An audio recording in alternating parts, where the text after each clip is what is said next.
Hello and welcome, and thank you all for joining us today for what has become an annual tradition here at the Bipartisan Policy Center, where we host the rollout of the Energy Information Administration's latest annual Energy Outlook.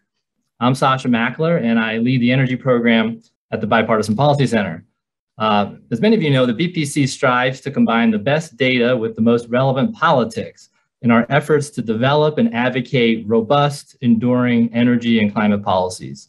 So today we are really thrilled and honored to have the premier independent data arm of the U.S. Department of Energy rolling out their important updated analysis of the U.S.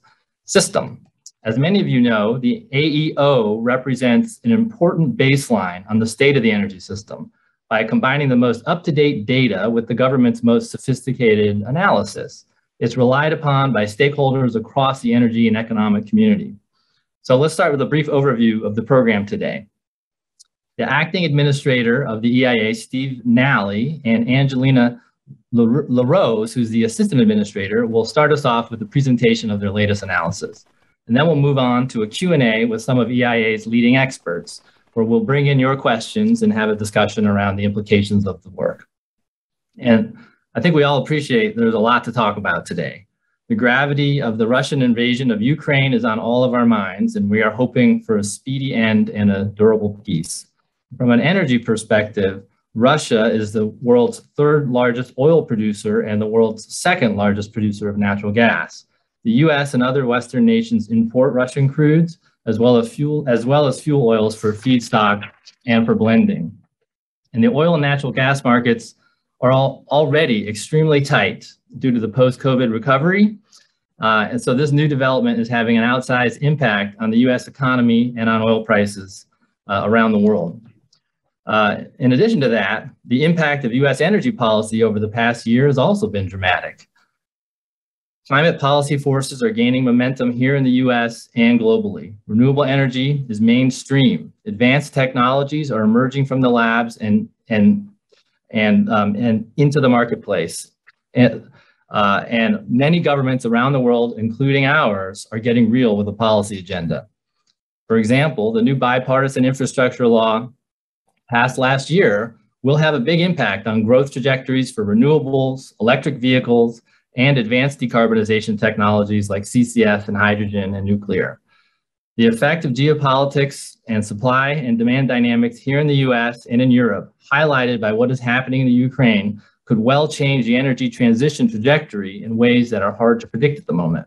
And I'm sure we're going to get into all of this in the discussion today.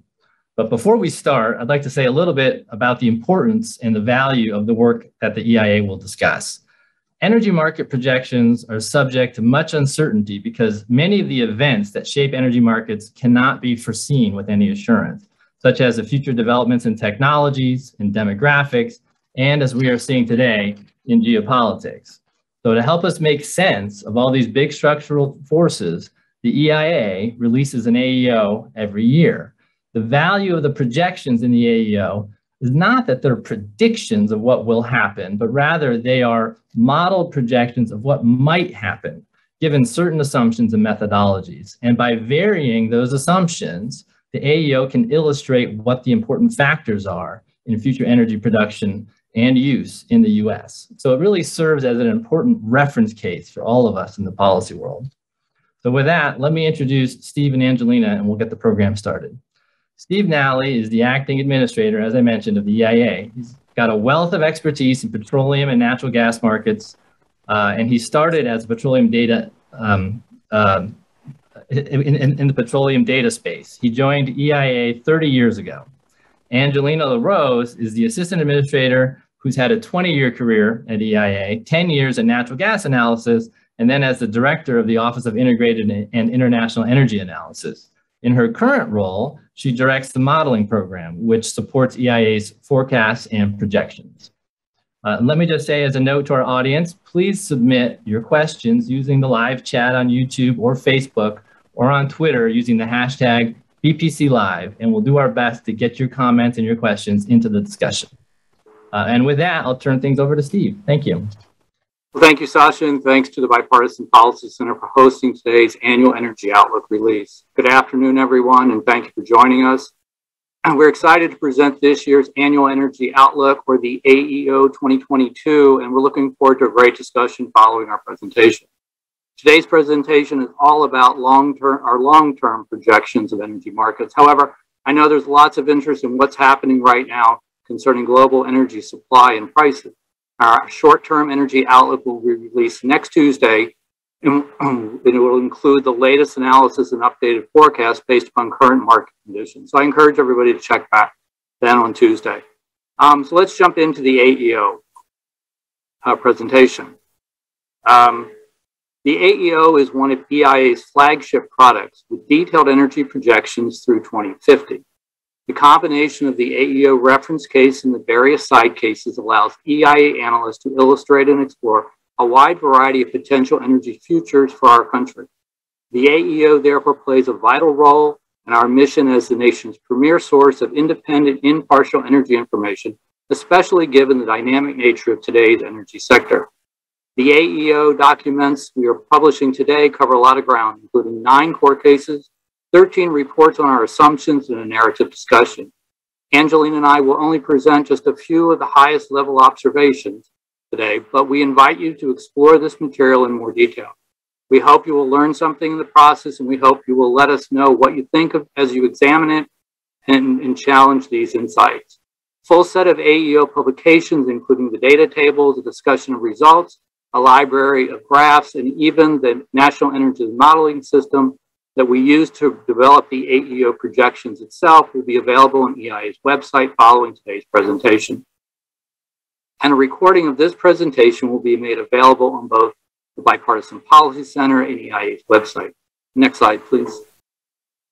I'd like to start by highlighting 3 broad themes that emerge from our AEO 2022 analysis and modeling. First, we don't see liquid fuels and natural gas losing their place as the top 2 sources of energy in the United States through 2050. That appears to be true under a pretty wide variety of assumptions about economic growth, technology, and energy development costs and prices. It also appears to be true despite renewable energy, including solar and wind electric generation, growing at much faster rates.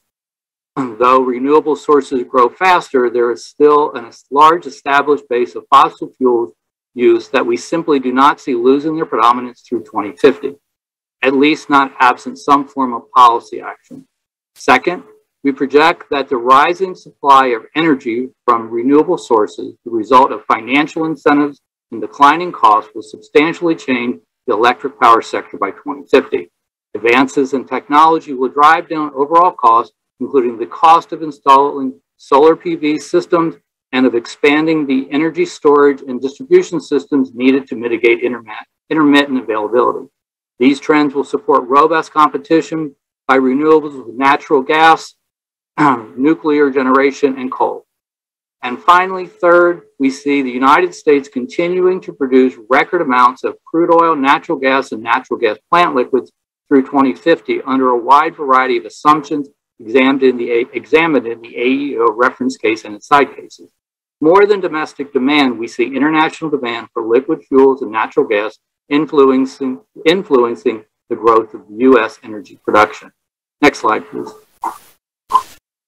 The AEO, as Sasha said, is a projection of possible futures based on varying the set of assumptions built into our side cases. It's not a prediction of the future. Our reference case is based on current laws and regulation, and one of its main values is derived from its comparison to these side cases.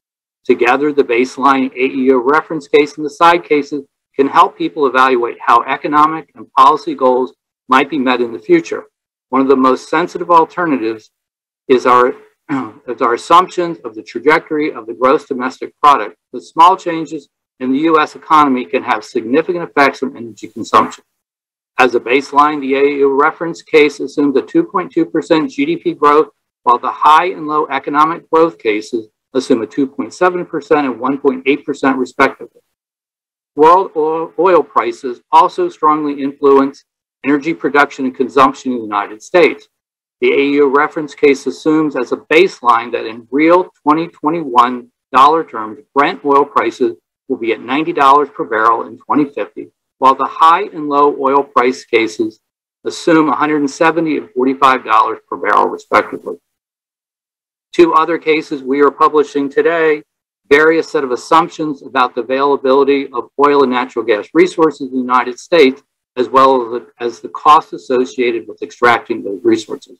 In the high and low oil and natural gas supply cases, we illustrate the significant effects of varying assumptions about the availability and cost have on domestic production. And while the reference case assumes technology cost reductions in solar and wind generation continue to follow historic trends, the AEO high renewable cost case explores a future where these costs stop falling, and the low renewable cost case accelerates the rate of cost declines with technology costs 40% lower than the reference case by 2050. Next slide, please. The effects of the COVID-19 pandemic on energy and changes due to the passage of the Bipartisan Infrastructure Law last November are two areas we considered in our AEO analysis this year. This is our second AEO publication since the onset of the pandemic, and it raises the uncertainties our staff typically has to wrestle with in the AEO projections to a completely different level. Still, most of the effects of the COVID-19 pandemic on the U.S. energy system appear to be short-term, although in some cases, changes may last a bit longer.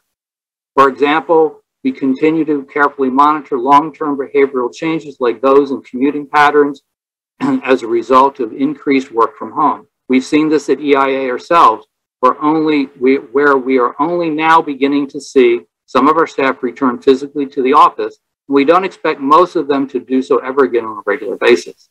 And despite the near-term effects of COVID-19 on energy demand, world energy demand is already returning to its long-term trend of growth. The most recent update of our International Energy Outlook projects nearly a 50% baseline increase in global energy consumption between now and 2050. That trend creates challenges as well as opportunities in the United States and serves as a relevant backdrop to our discussion of U.S. energy markets. This year, the AEO also includes several significant effects of the recently passed Bipartisan Infrastructure Law. Effects include increased government spending on infrastructure, related impacts on industrial energy consumption, drawdowns and sales from the Strategic Petroleum Reserve, and investment effects of the Civil Nuclear Credit Program. One of the papers we're releasing today documents our implementation of the law in the AEO projections. And before turning it over to Angelina to discuss the findings in greater detail, I want to express my genuine appreciation to the EIA staff, including not only those who developed the AEO projections we are presenting today, but also to those who put together our forecast and analytic materials, those who develop our statistics, and those who provide the capabilities to achieve all that you see from us. It was almost 2 years ago when EIA employees last had the chance to see each other face to face in our Washington, D.C. offices. Despite the abrupt way we physically had to go our separate ways, EIA staff has continued to deliver a broad set of critical energy information products at a consistently high level of quality. I'm proud to serve with these folks, and I know they are equally proud to be a part of an institution that supplies the independent and impartial energy information needed to promote sound policymaking, efficient market, and public understanding of the energy and its interaction with the economy and the environment. I invite you to join me in thanking the team of folks who contributed to the AEO that we present today. Their hard work this year has produced a real contribution at a time of uncertainty in our economy and the energy system. And with that, let me hand things over to Angelina LaRose. Again, she's EIA's Assistant Administrator of Energy Analysis, who oversees the development of the AEO. Great, thank you, Steve, and thank you again to the Bipartisan Policy Center for hosting today's event. So as Steve discussed, the release today includes 9 cases, our reference case, and 8 core side cases that vary technical and macroeconomic assumptions from those assumptions that we made in our reference case. However, one characteristic that all 9 of these cases have in common is that they include current laws and regulations as of November 2021. None of these cases anticipate potential policy changes or incorporate a policy forecast. So as a result, we do not expect that these cases will forecast the future. Rather, these cases represent, under current laws and regulations, projections of current trends and can form a basis for further policy or market analysis. That said, in this year's AEO, we do have additional cases that we plan to release over the next several months. These cases vary certain policy, macroeconomic, and technical assumptions. 4 of the 6 cases examine alternative policies, such as carbon fees, the sunset or extension of various renewable tax credits, the restrictions on natural gas pipeline construction. Other cases will look at topics like the effect that alternative weather assumptions would have on energy consumptions in buildings, as well as the use cases for battery storage. Combined with the 9 cases that are being released today, this set of cases help illustrate the critical elements of uncertainty within the energy sector. So returning to the 3 highlights that Steve went over earlier today, the first theme highlights 2 key points. First, renewable resources are the fastest growing source of energy supply used to meet demand over our projection. Second, despite this rapid growth of renewable energy, liquid fuels and natural gas continue to play a leading role in our energy system. So even as solar and wind technologies are rapidly being deployed, in our reference case and core side cases, which again assume current laws and regulations, fossil fuels remain a key part of the energy system through 2050. We're going to take a look at this trend in our next few slides. Starting with this slide, which shows US energy consumption by fuel on the left graph and by sector on the right. So looking at total levels of fuels that are consumed in the economy, on the left-hand chart, the brown line at the top shows that petroleum and other liquids remain the most consumed energy source throughout the outlook, while natural gas remains the second. Other renewable energy, which in this chart includes energy sources such as solar, wind, and biomass, becomes the 3rd largest resource consumed for energy in the United States and remains there in all cases. This rapid growth comes primarily from increased use of wind and solar. So today, this other renewable energy category accounts for about 8% of total energy consumption, while petroleum and other liquids accounts for 37% and natural gas accounts for 32%. In the reference case, other renewable energy consumption rises to 16%, but the shares of petroleum and other liquids and natural gas remain essentially unchanged in 2050. There are several reasons why the use of renewables is growing so fast. Policies at the state and federal levels have encouraged significant investment in renewable resources for electricity generation and transportation fuels.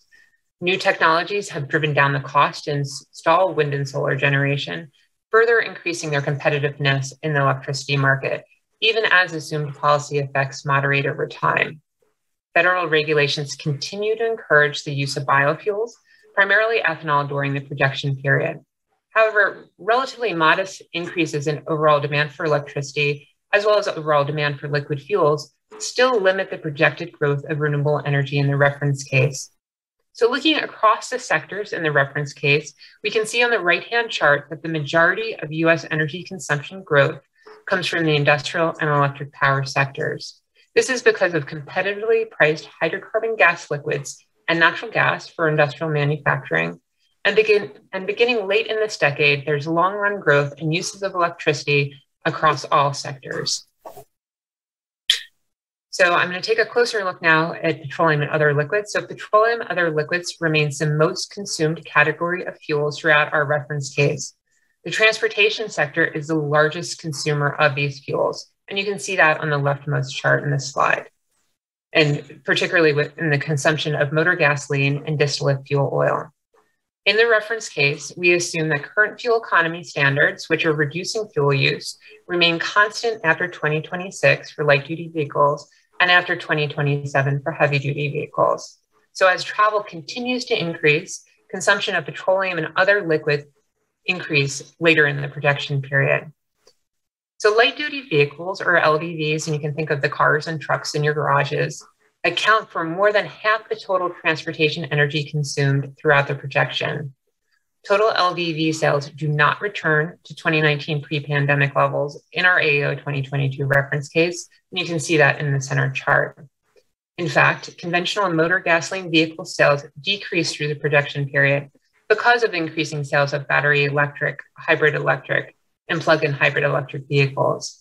So combined, the shares of sales of internal combustion engine LDVs, so this includes vehicles powered by gasoline, diesel, flex fuel, natural gas, and propane, decreased from 97% in 2021 to 79% in 2050 because of the growth of various EV types sales.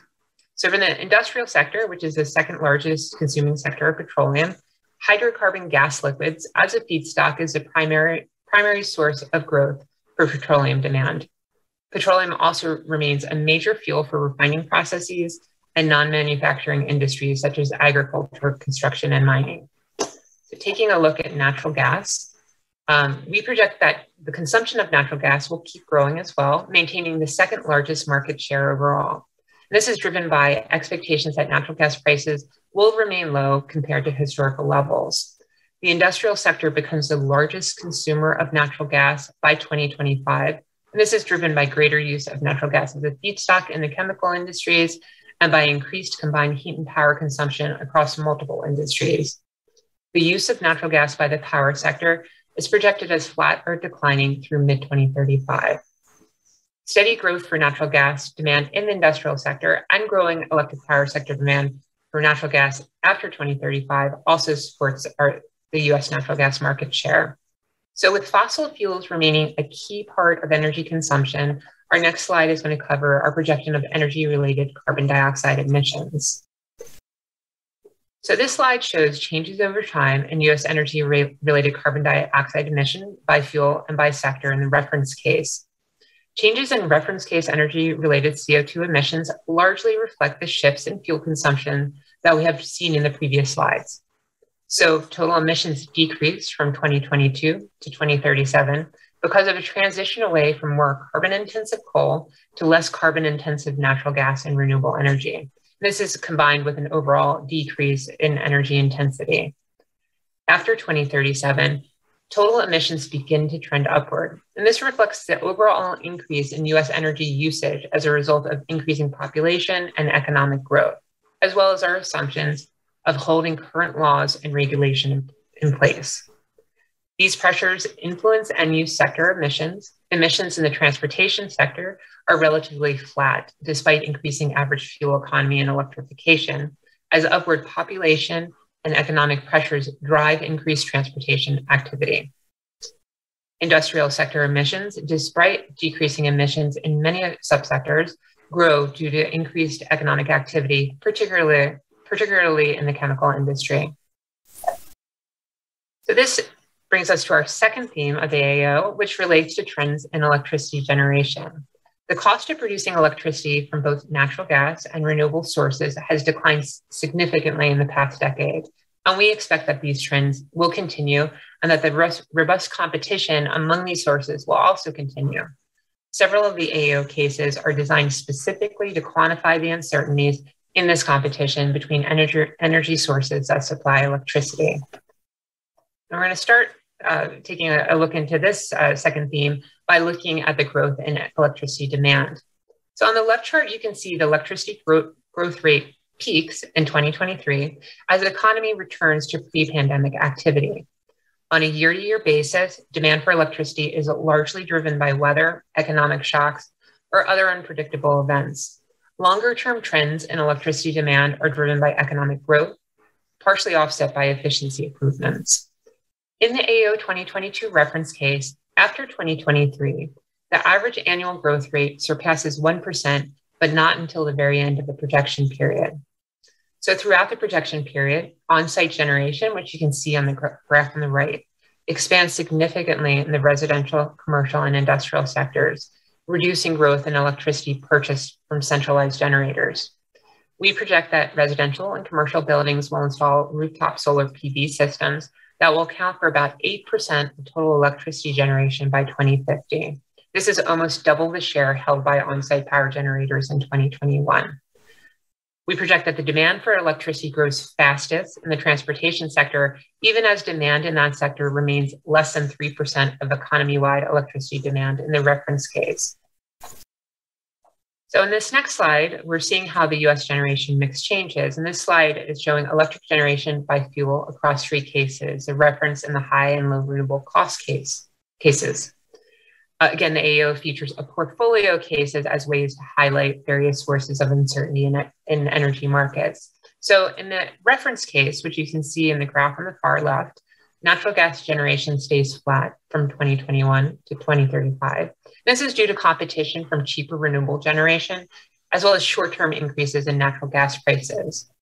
After 2035, our reference case projects an increase in natural gas generation driven by a combination of factors, including electricity demand growth, relatively flat natural gas prices, more efficient natural gas plants, previous retirements of baseload coal and nuclear generators, as well as a higher percentage of non-dispatchable renewable generators on the grid. Coal and nuclear sources are projected at consistent amounts post-2030. However, the cost of renewables matter, and you can see that in the middle graph that shows the low renewable cost case, which assumes lower costs for renewable technologies. So in this case, you can see that gas and nuclear generation falls compared to our reference case, and generation from wind and solar are significantly higher. This is in contrast to the high renewables cost case shown on the far right, which has steady renewable technology costs at today's level throughout the projection. So in this case, solar and wind levels grow, gas prices, however, remain more competitive, and this results in continued growth in each of these energy sources. So in the absence of changes in policy, the market is primarily driven by cost. And you can see that here, and there's a potential for much variation. So as generation from intermittent wind and solar increases, it's likely that the hourly generation will increasingly vary from electric demand or load. And you can see that on these graphs, which show hourly generation by generation type. So on the left-hand chart, we show the reference case in 2021, essentially a national profile for the day. As you can see, the total generation closely follows total load, with solar mainly contributing in the middle hours of the day.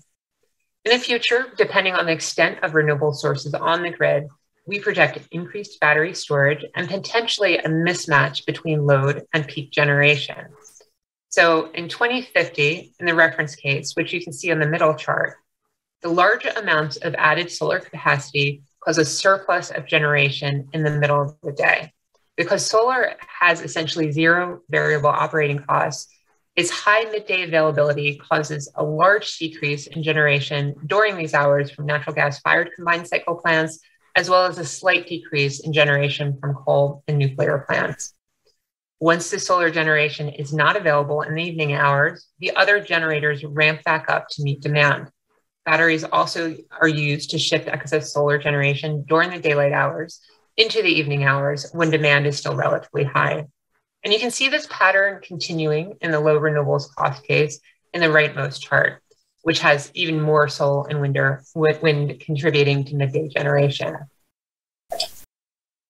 So the last theme we are sharing today relates to domestic crude oil and natural gas production. US crude oil production reaches and maintains historic highs in certain cases which we're going to see on the next slide. So this slide is showing US crude oil production by case on the left, as well as crude oil prices by case on the right. So in the AEO 2022, the crude oil price primarily drives drilling activity in crude oil production. In the reference case, crude oil production peaks in the late 2020s after returning to pre-pandemic levels in 2023. Production then remains relatively flat through 2050. The reference case price is sufficiently high to maintain investment at steady production levels, but is not high enough to elicit increasing volumes.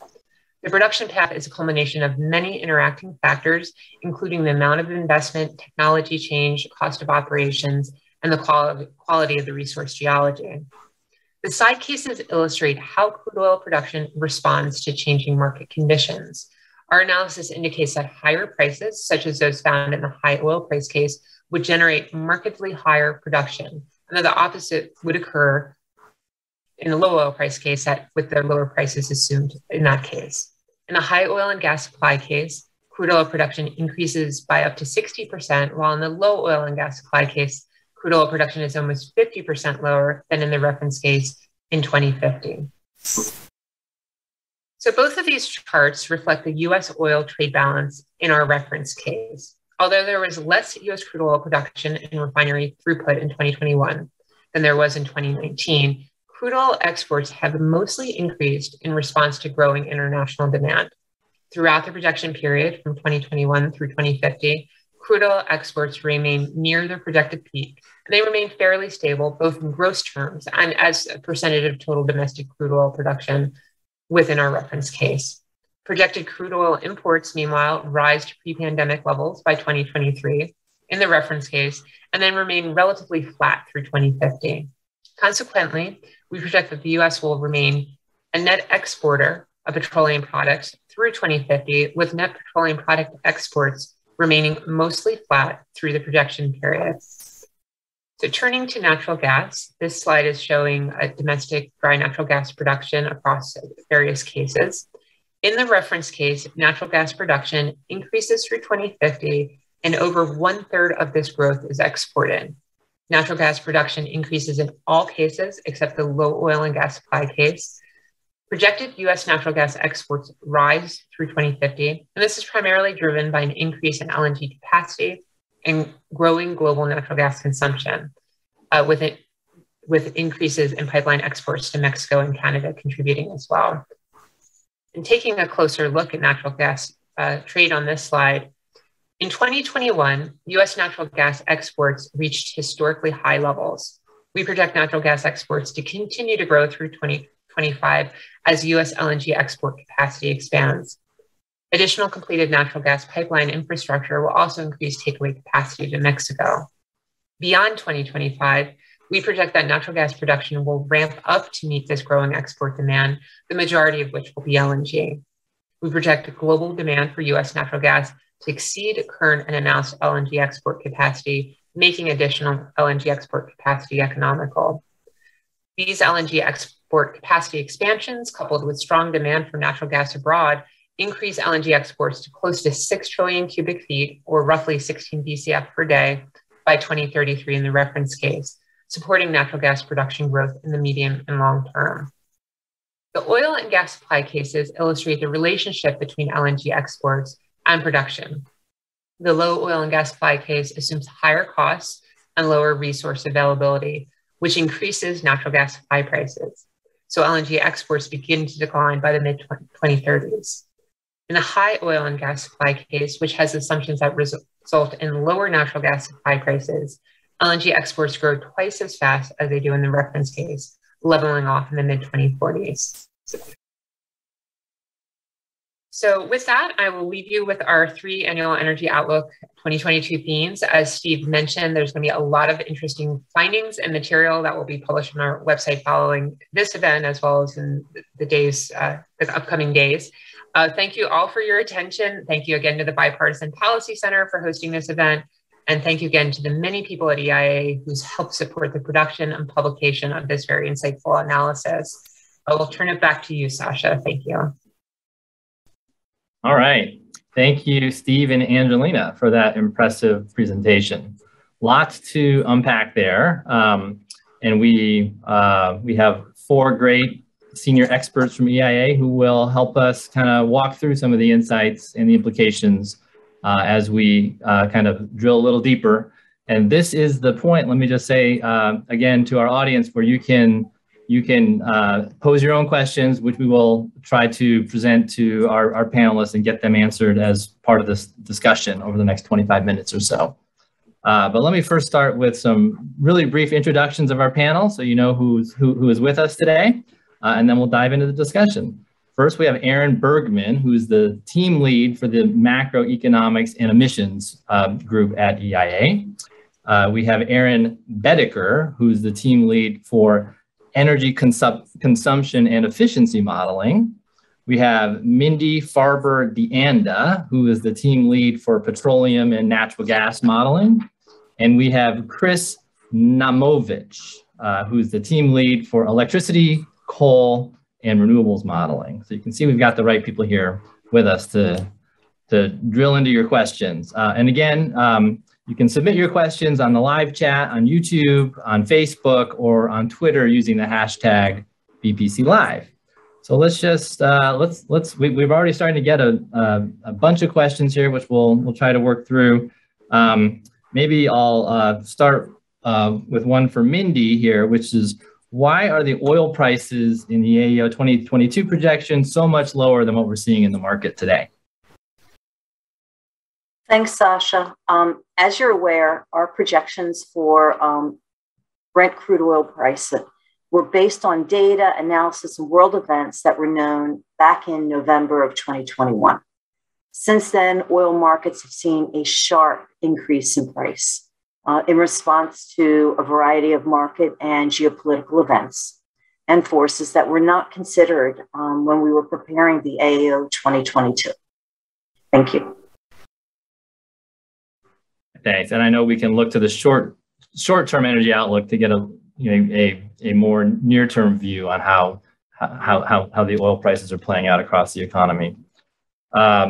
Chris, let me turn to you with a question on utilities. A number of utilities have filed IRPs or integrated resource plans, or have made their own announcements on corporate goals for net zero, or how they're going to be reducing their emissions over time. That's not necessarily sort of a public policy that you can fold into your analysis, but I'm wondering how EIA views those announcements as part of your inputs and assumptions as you look ahead. And, my observation based on what was just presented was that coal-fired generation doesn't go away, and natural gas-fired generation really maintains a fairly constant level over time. How do you think about those goals, and how do you work them into your analysis? Sure. As you pointed out, as was pointed out earlier, the AEO reference case is based on current laws and policies, and we tend to go with government policies of both state level renewable portfolio standards, federal tax credits, and other federal and state level policies. What we find is things like IRPs or corporate goals are private goals of corporations, and they're subject to change over time. IRPs are updated every few years, and they change from year to year, what gets retired or what they're expecting to build based on current market conditions of when they implement them. However, recognizing that a number of utilities have expressed goals beyond our IRPs, which call for very deep decarbonization of their generation fleet, we decided this past year, based on our AEO 2021, to do an analysis of the impact of these corporate goals if all the utilities stuck with them over the next 20 years and met them.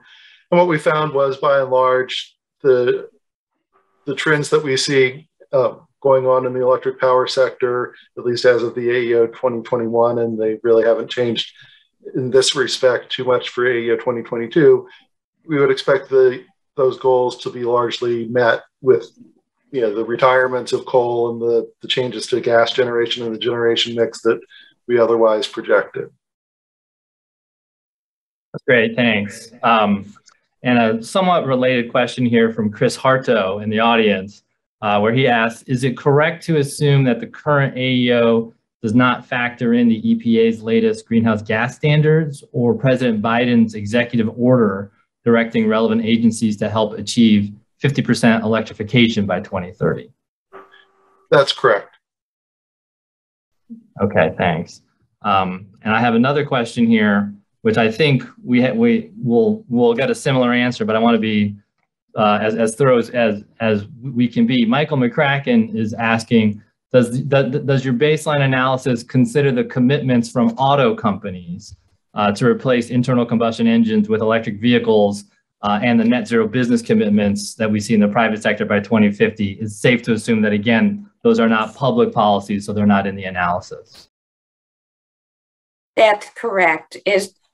As long as they're not written into law as of November of 2021, they wouldn't be included in our reference case. Okay. And that includes the proposed CAFE standards as well, because they are not formalized as of Got it. Thank you for clarifying that. I have a question here from Daniel Klein, who was wondering, does the AEO assume constant weather in terms of degree days, or does it incorporate the rising temperature trends that we see coming out of the scientific community? That's another What is your question. weather input? Okay, so that's another good question. We have, for at least the building sectors, commercial and residential, we use a 30-year trend for the last 30 historical years, and move have projections of our weather based on that. We use population weighted projections of what we call degree days, which gives a deviation from a comfort level. So you would, it equates or represents heating and cooling demands that houses and commercial buildings would need. So we're population weighted. So as the population shifts in the projections, we'd expect our heating and cooling requirements to shift because of that. But we also have that historical 30 years. And as you see, in the last 30 years, the actual temperature has been shifting. And so that shift is included in our projection. Thank you, Aaron. I'm going to shift to our other Aaron, and we'll pose a question to you on CO2 emissions. What does this AEO have to say about U.S. climate commitments and our CO2 emissions trajectory? So I want to start out, I know we've been hearing this a lot, but it's really important to focus on the sort of current laws and regulations. And this includes things that expire, such as the tax credit, many of the renewable tax credits is currently written in law that expire, and doesn't include any further CAFE standards. So it's really important that we're looking at that sort of policy baseline. The other thing I want to say is that, we just look at energy CO2 in our model. The administration's commitments are actually across all greenhouse gases. We don't look at methane, HFCs, or land use sinks and things like that. So any numbers we put out have to put in that context. That said, I think we see about 4.7 gigatons of energy CO2 remaining in 2050. And about 50% of the electric sector is based on clean energy around 2035. Great, thank you. I have a question here from Edward Settle, who is wondering about the forecast for wind and solar is market-based, and he is asking, does it incorporate land, resource, and location constraints? Because we see those being increasingly a factor as we look out into deep deployment of these technologies. Yes, we do. First of all, we have a regional model of the United States that divides the country up into roughly 25 regions. So every 2 states or so, but they're really based off of the electricity markets, which are not every 2 states. And so we have a resource base within each one of those 25 regions for wind and solar, and we have certain assumptions around the availability of wind resources, especially by sort of resource quality, as well as distance to transmission, or the ability to move that wind into markets. Solar is somewhat less constrained. There's still a resource supply curve, if you want to think of it that way, where you can build, the capacity factors of the solar resource do vary even within a fairly small region, but especially some of the larger regions out west. But we don't assume too much in the way of transmission constraints on solar, simply because the sun shines just about everywhere in the United States. If it didn't, I don't think too many people would live where the sun never shined. And so it's really a question not so much of the resource being available or not, but simply the quality of the resource. And we are trying to account for the quality of the solar resource, as well as the quality and cost to access the wind resource. Great, thank you. And Mindy, maybe we can shift back to you in the oil price conversation. It'd be great if you could say a bit more about the factors that drive U.S. oil prices and how it might connect to the tools that U.S. administrations have, such as the Strategic Petroleum Reserve, which we've heard in the news, in the last few days. What sort of impact can that have on the near term, and how do you think about those factors in this analysis? Thanks for the question. So we do have strategic petroleum reserve withdrawals already built. Well, we take them into account based on what we know. And what we knew is what was in the bipartisan infrastructure law, plus what we had prior. So we do have withdrawals already in there, but they're really negligible.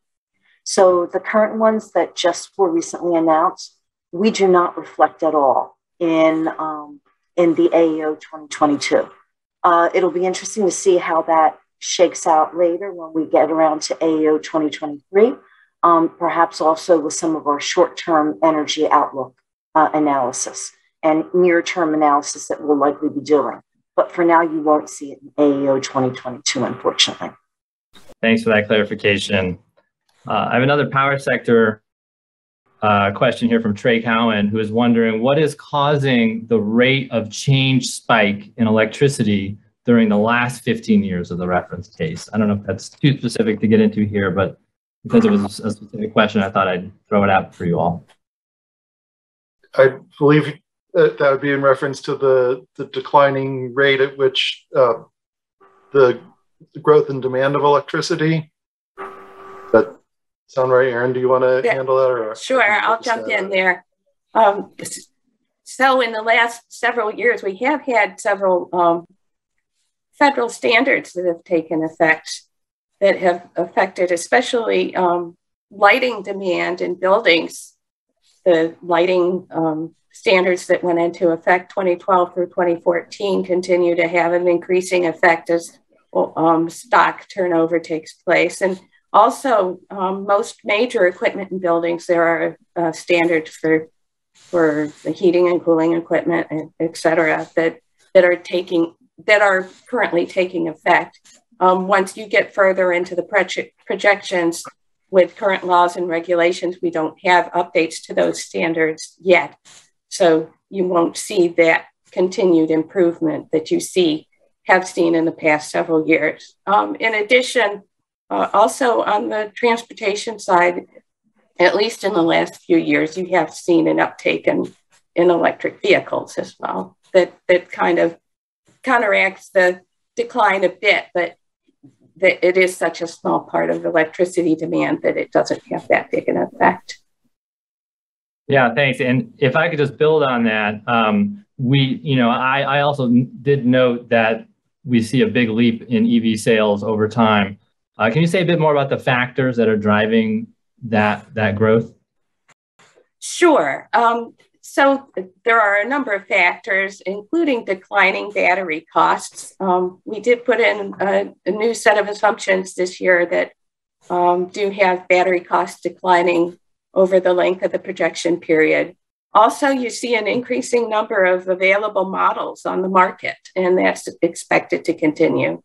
And so, as well as that, you see a growth in the consumer market for longer range electric vehicles, particularly in light trucks in our projection period. And all told, that adds up to increasing electric vehicle sales. And that's even without any additional standards or incentives beyond what's already on the books. Thank you. And I have a question here from David Daniels, who makes the comment that the electricity hourly profiles on your slide 16 is a great addition. Does EIA also anticipate load shifting becoming important in the long term? Maybe that's for you, Chris. We don't really model, well, and really the load shifting question goes to Aaron, because that's more of a question of what people are using. I think the biggest potential for load shifting comes from the transition if electric vehicles really take off, but it's still uncertain, the incentives that are available in the market of how that's going to affect, when people charge their cars to the extent that becomes a thing to do. But I'll let Aaron talk more about the... Right, I'll jump in on the electric vehicles and continue on. So that's another uncertainty in our projections is the build out of the infrastructure for vehicle charging and how that comes about may affect how when people choose to charge their vehicles as well. And that said, as far as load shifting and stationary sectors like buildings, we don't currently represent behind the meter storage. So there are limited opportunities in our projections to represent load shifting at the current time. That is one of our areas of active research. We do have contracted to get some cost and performance data on battery systems that would be used in buildings. And so that's one thing we're looking to represent better in the future. I'll jump in real quickly in case I misunderstood the question. It was more about using batteries to shift load. We do see significant uptake in batteries that do what some people might call load shifting, but are really there to help move as far as we can tell from our analyses, they're moving the sunlight from, as was shown in the figure that Angelina showed, the really sunny air times when the solar starts to saturate the demand into evening hours when there's less sun, but still high demand. Yeah, thanks. Very helpful. Maybe Aaron Bergman, you can shed a little light on the emissions cases for oil and gas production. And could you comment on whether the upstream emissions from methane are factored into these reported numbers on emissions? No, we only look at energy CO2, so we do not look at upstream methane. All right, thanks. It was also mentioned by Angelina that the infrastructure bill was a big part of this AEO, kind of thinking through and evaluating what impact that might have on the energy system going forward. And so, one of the things we work on quite a bit here at BPC is carbon capture. And so, wondering if you can say a little bit about the infrastructure bill and the outlook for CCS, and do the demonstration projects that are supported in the infrastructure bill, do they have an impact on your cost trajectories for CCS? And what does that suggest, if anything, for the future deployment trajectory of those technologies? I'm not sure who's the best one to answer that, but I'll throw it out there to the group. We were not able to include that aspect of the bill. As you know, the bill was passed quite late in the AEO cycle, so we weren't able to include the carbon capture provisions. It's something we'll be looking at over the next year, and hope we'll include them in the next AEO. Okay, great to know. I have a question here from Paul Galley, who's wondering, what's your projection for total energy storage in gigawatts by 2050? And has this increased relative to what you projected in last year's AEO? Right, I have to look at the AEO itself to get you, so I don't misquote the number, but we do project quite substantial increase in energy storage, and it might be a little bit hard to discern actually when you do look at the data, because it's coming from two sources. It's coming from the direct use of batteries, and there's a significant growth in what we call standalone batteries or diurnal storage, which we model as a typical 4-hour system. And then we also have batteries that come in, which look a little bit like solar because they're part of what people are calling PV, battery hybrid systems. And so we, by our convention, call those PV systems, since that's the dominant energy source. In fact, that's the only energy source, but the batteries are built into those systems. And there's quite a bit of growth, as Angelina showed, in our PV, our solar generation capacity, and a significant amount of that is coming from hybrid systems, although most of it is still coming from, about half of it is coming from standalone PV, and then a lot of the balance that's not standalone utility scale PV is coming from commercial and residential rooftop systems. But there is notable battery capacity that's implied in that number as well. Yeah, thanks. It's definitely a dynamic part of the future markets. Well, we're about 5 minutes out from wrapping up. So if you do have any final questions, please be sure to submit them for the panel. I have one here from Daniel Klein asking about hydrogen, and he's wondering, if you could say a bit about the potential for hydrogen. Does it have a significant role to play in heavy duty trucks, rail, or other hard to decarbonize industries in your analysis? So I'll take the rail and trucks. We don't currently have hydrogen as a fuel explicitly in the model for heavy duty vehicles. That's another area that we're looking into at this time, but hydrogen is not explicitly factored in. I don't know, does somebody want to jump in on the supply side as well? Well, with regard to supply side, we are working with other offices in DOE, looking at how we might design a separate hydrogen markets module, and also how we might modify a number of modules within NEMS so that we can reflect what's going on with hydrogen in the future. It's definitely at least a year, possibly 2 years off, though. And as an adjunct to that effort, we're also looking into the possibility of hydrogen in the electric power sector, primarily seeing it having potential as a seasonal storage as opposed to the diurnal storage that I just talked about. So one place that we do have hydrogen, at least the fuel use created or used to produce hydrogen, is in the industrial sector for natural gas processing and production of hydrogen in the chemicals industry. That is indeed in there as far as the fuel used to produce that. All right, thank you. Maybe we can just do a little bit of wrap up here as we conclude this hour. And maybe I'll ask sort of for some reflections from each of you on, is there anything in here in this analysis this year that surprised you as you were wrapping up the analysis? Would love to get your thoughts on that. Or if there's anything we didn't talk about that you think was notable that you'd like to share with the group, not a specific question for me or the audience, but something perhaps we didn't touch on that you'd like to share with the group. I guess I'll jump in. I just think it's important for people to note that, again, we have our reference case, which is current laws and policies, and we have a number of side cases which test market conditions. We'll be putting out a number of policy cases to test possible, generic kinds of policies. But the key in the electric power sector, I think that people should pay attention to, is how much swing you see among the cases. It was evident in the slides that Angelina showed that, there's a number of factors. There's really a tight competition that we are analyzing in long-term electric power markets between especially solar and gas. Wind is also in the mix. And then the retention or retirement of existing capacity for coal and nuclear.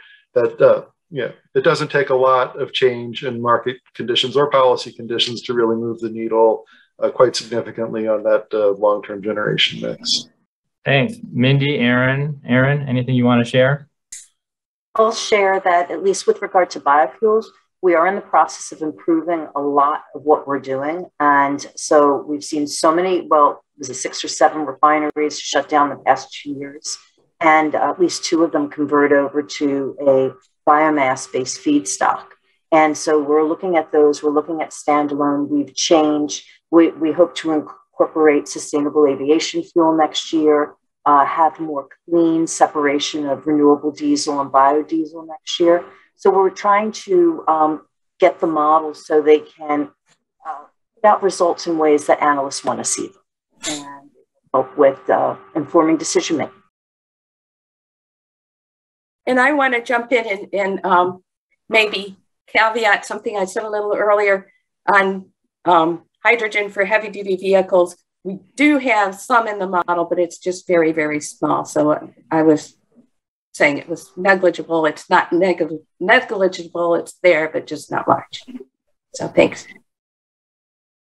Right. Thanks for that clarification. And, I think it's just important to keep in mind that this is the base case. And for hydrogen to deploy, we really will need to see more policies put in place. It's not really a statement on the potential of hydrogen or CCS or other of these advanced technologies, but it's really sort of more a reflection that more policy is needed if we're going to get the energy transition in place to meet the goals that we've all been talking about here.